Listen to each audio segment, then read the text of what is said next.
102 years ago today, on November 11th, 1918, the world marked the first Armistice Day as the guns fell silent at the end of the war to end all wars.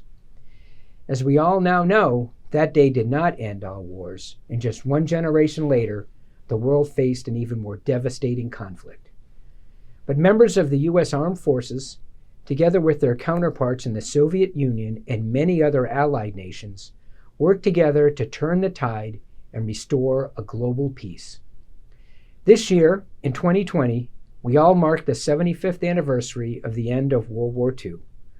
We honored the members of the greatest generation who helped secure that hard-fought victory, including some of my own relatives and the relatives of many others who work at the U.S. Embassy and consulates in Russia today.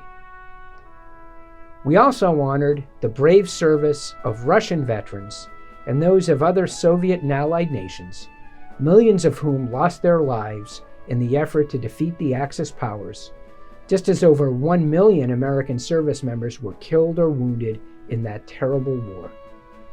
Today is a holiday in the United States of America, not only to remember the veterans of World Wars I and II, but to honor all who have served honorably in our armed forces. On Veterans Day, Americans give tribute to all veterans, both living and dead. It is a holiday where we give thanks to everyone who has sacrificed and served our country as a member of the armed forces.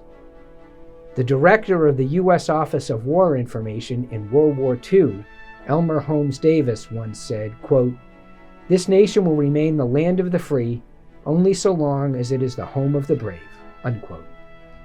We are fortunate to be reminded every day by the presence of our U.S. Marine Corps Security Detachment, by the staff of our Defense Attaché Office, and by the many veterans continuing to serve their country in other embassy positions, that we are still the home of the brave. Veterans suffer separation from their loved ones, as do many diplomats, in service to their country. They put themselves at risk to protect others. They place the interests of all ahead of the interests of themselves. And they fight to keep our nation the home of the free.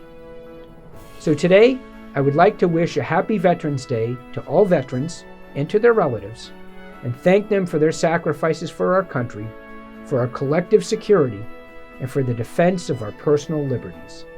And I encourage you, if you know a veteran, to reach out and do the same thing today. Thank a veteran for paying the high cost of preserving our freedom. Thank a veteran for ensuring you can live safely and pursue happiness. And thank a veteran for safeguarding the democracy we cherish. Today, we honor our heroes.